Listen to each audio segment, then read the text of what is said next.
Magandang araw mga kapatid, mga kaibigan.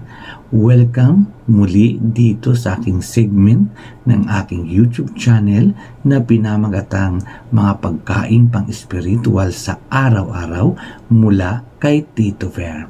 Sa araw na ito ay ating tatalakayin ang tungkol sa pagpakumbaba.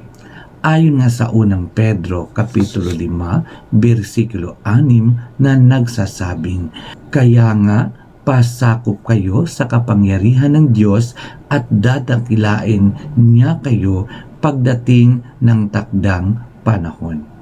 Ayon sa binasa nating teksto, maunawaan natin ang kahalagahan ng pagpakumbaba sa buhay ng isang Kristiyano at magkaroon ng mga praktikal na hakbang para maisagawa ang pagpakumbaba sa pang-araw-araw na buhay. Ang pagpakumbaba ay isang mahalagang aspeto sa buhay ng isang Kristiyano. Ito ay hindi lamang tungkol sa pagiging mapagpakumbaba sa harapan ng Diyos, kundi pati na rin sa pakikitungo natin sa ibang tao. Ito ay binigyang diin ni Pedro sa binasa nating teksto. Ano ang maaari nating matutunan sa binasa nating teksto? Una, pasakop kayo. Ito ay nagpapahayag ng pangunahing mensahe ng talata. Ang pagpakumbaba ay isang aktibong hakbang na kailangang gawin ng bawat Kristiyano.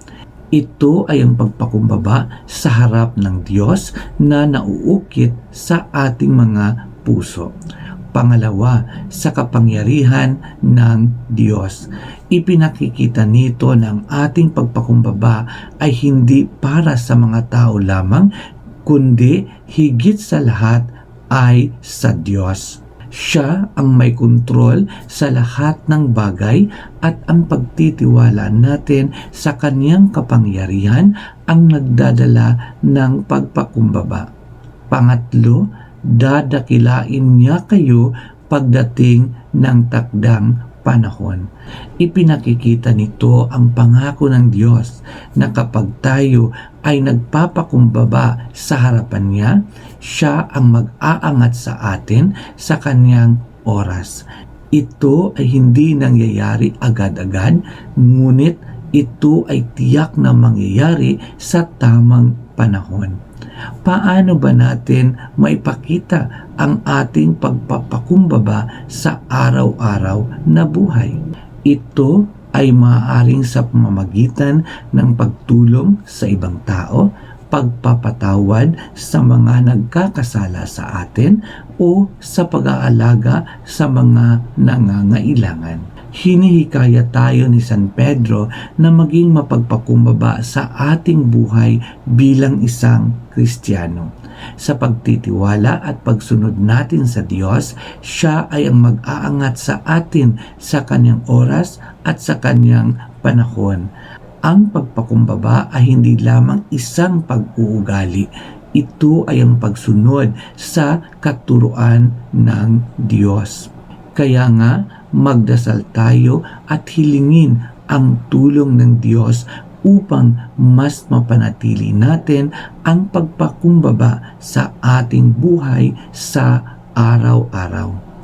Muli, ito si Tito Ver ang nagsasabing minsan ang pinakamahirap na gawin ay ang maghintay, lalo na kapag tayo ay nagmamadali at kung nais nating mangyari ang isang bagay na gusto natin.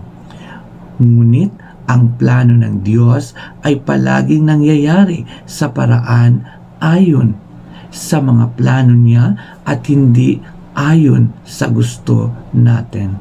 Bilang isang Kristiyano na nagtitiwala sa mahabaging Diyos, ang kailangan lamang nating gawin ay maghintay patiently para ihayag ng Diyos ang kanyang mga plano para sa ating buhay. Bilang isang tao, likas na sa atin ang impatient. Alam natin ang gusto natin at nais natin na mangyayari ito agad-agad. Ngunit Alam ng Diyos kung ano ang nakakabuti para sa atin. Nilikha niya ang mundo ayon sa kanyang timetable at ayon sa kanyang pamamaraan. Ang mga pangyayari ay nangyayari ayon sa kung ano ang gusto at plano ng Diyos para dito. Sa mga bago pa lamang na nakapanood sa aking YouTube channel, huwag kalimutan ang mag-like, mag-subscribe at mag-share sa video na ito upang sa ganon magiging daluyan tayo at maging bahagi tayo sa pagpapalaganap ng salita ng Diyos. Huwag din kalimutan ang i-click ang notification bell upang sa ganon ay patuloy kayong maging updated sa mga video na aking i-upload dito sa aking YouTube channel. Hanggang sa muli nating pagkikita, pagpapalainawa tayo ng ating Panginoon.